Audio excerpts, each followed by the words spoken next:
The words we have heard today, first from Hosea and then from the Gospel of Luke, they seem to speak keenly into our world today.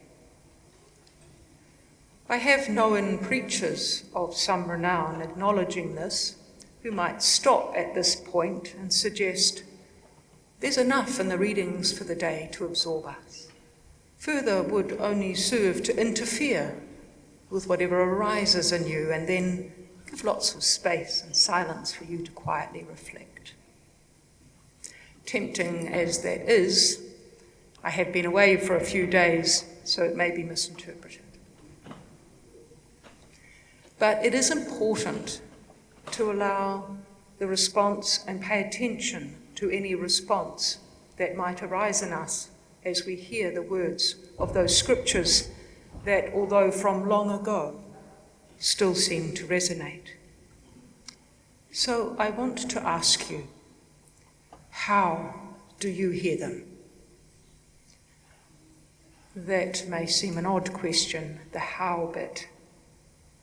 But to clarify, as you're listening, do you find yourself sorting the phrases, the words, the imagery into categories of good and bad, sort of filtering of right and wrong? Partly because you might be expecting them to give you direction and to give you guidance and to provide knowledge of how to live,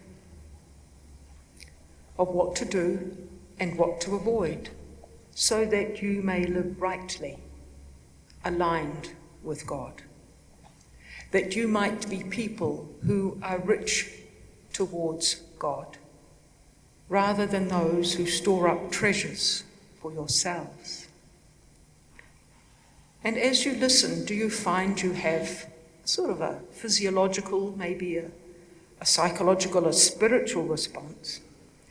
Do you find that you're loosening up, you're relaxing, that you're being freed, that you're being opened, that you are excited because you know there is a way?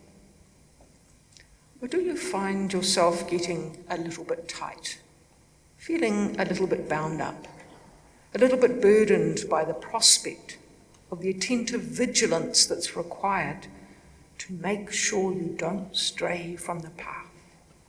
And maybe a little bit anxious, because if you're honest, you know which path you're a long way down when it comes to richness and treasures stored. So what I'm suggesting is there's a reasonable chance that we listen to these with our polarity filter on, sorting things according to the characteristic we deem they share: good, bad, right, wrong.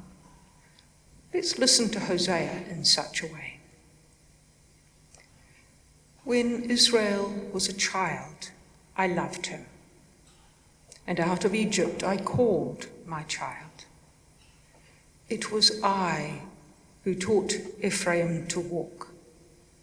I took them up in my arms, but they did not know that I healed them. I led them with cords of human kindness, with bands of love.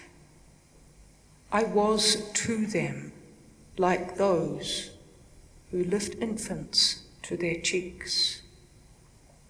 I bent down to them and fed them. How can I give you up, Ephraim? How can I hand you over, O Israel? My heart recoils within me. My compassion grows warm and tender. I am God and no mortal, the Holy One in your midst, and I will not come in wrath. They shall go after God. The children of God will return from the west, and I will return them to their homes, says Yahweh. These are what we might deem the good words. They speak of tender love, endearment, and nurture. A love that is not just a want, but a deep, abiding, indwelling love. A love that precedes and remains and is not contingent upon the behaviour of those God beloves into being. But it is a pretty crazy idea to live in a way that is knowingly present to being loved this way. I can feel that petulant child, or maybe that rebellious teenage self, wanting to see if I can prove it wrong, just because I could, or escape what it might reveal of me, what it might ask of me in return. I mean, what would living look like if we trusted that we are totally beloved already, if this is true? And before you start accusing me of being Pollyanna about love, I know it is not an innocent word. And if you watch any of the current media trends, love is contestable and monetizable. It is an asset, which further erodes and dissipates whatever it is that love means. Love becomes suspect and non-trustworthy and now tradable. And such cynical suspicion can sidetrack us. Surely, we say, this is proof of the unreliability of love as a term, for it is unprovable, it is abstract, it is ethereal, it is elusive, and it is entirely subjective. Given that, it is unreasonable that we should be expected to live as people whose primary identity is founded in the Holy One in our midst, the Holy One whose love declares, in texts such as Hosea, that this love precedes us and in fact generates our existence. What does that even mean? How does living look like when we trust this, when we trust that being beloved is the ground of our being and cannot be removed? What would our living look like if it expressed the generous, open-handed gift of life? Way too scary, way too airy-fairy. Let's face it, we more likely resonate with the other half of Hosea's words, these ones. The more I called them, the more they went from me. They kept sacrificing to Baals and offering incense to idols. They shall return to the land of Egypt, and Assyria will rule over them, because they have refused to return to me. The sword rages in their cities. It consumes their oracle priests and devours because of their schemes. My people are bent on turning away from me. To the Most High they call, but the Most High does not raise them up at all. Resistance, self-direction, taking charge, not relinquishing ourselves to love. This we know. Living based on love, it's impossible to get our head around. But listen to the words from Linda's sermon from last week. The number of homeless is not the problem. It is the trauma they carry that is the problem. Linda remembered our current missioner saying on Social Services Sunday in 2015, we need to love our tamariki. This is where we need to start the healing of our most vulnerable. And as Linda spoke these words, I noticed heads nodding around the congregation.